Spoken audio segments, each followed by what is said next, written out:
So இப்போ இருக்க youngsters நிறைய பேர் எல்லாம் ஜிம்முக்கு போகிறாங்க, நிறைய ப்ரோட்டீன்ஸ் நிறைய ஃபிஷ் ஆயில் எடுத்துக்கிறாங்க. இந்த ஃபிஷ் ஆயில் என்னென்னா சப்ளிமெண்ட்ரி ஃபுட், அதாவது நீங்கள் சாப்பிட்டதுக்கப்புறம் ஒரு சப்ளிமெண்ட்டாக எடுத்துக்கிறது தான் அந்த ஃபிஷ் ஆயில்மெண்ட். இது உங்கள் மசிலை பில்டு பண்ண ஆகும். இதில் என்ன மெயினாக இருக்குன்னா ஒமேகா 3 ஃபேட்டி ஆசிட் இதில் அதிகமாக இருக்கும். இந்த டேப்லெட் என்ன குரூப்பு கீழே வரும்னா ஆன்டி லிபிமிக் மெடிகேஷன் அப்படின்ற குரூப்பை சேர்ந்தது தான் இந்த ஃபிஷ். ஸோ இதனுடைய மெயின் இன்க்ரீடியன்ட் என்னென்னா EPA வந்து 560 mgயில் இருக்கும், DHA வந்து 400 mg இருக்கும்.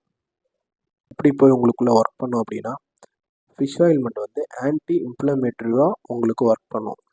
அப்புறம் வந்து இது உங்களோட இம்யூனிட்டி சிஸ்டத்தை நார்மலாக வச்சுக்கிறதுக்கும் இந்த டேப்லெட் யூஸ் ஆகும்.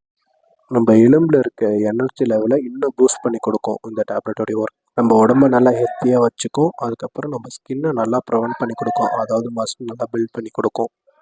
எதுக்கு மெயினாக யூஸ் பண்ணுவாங்கன்னா உங்கள் ஃபேட்டி ஆசிட் தேவையில்லாத இருக்க கொழுப்பை குறைக்கிறதுக்கு யூஸ் பண்ணுவாங்க. Bone fact and bone healthy and women wellbeing, reduce the stroke rate and memory power.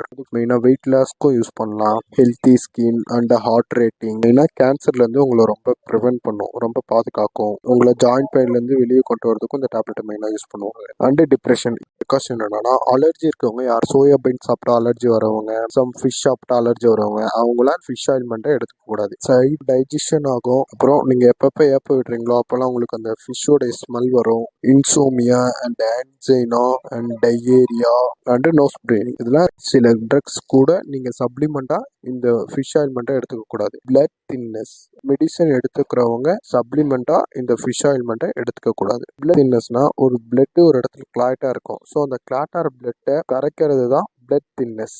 Thank you for வாட்சிங்.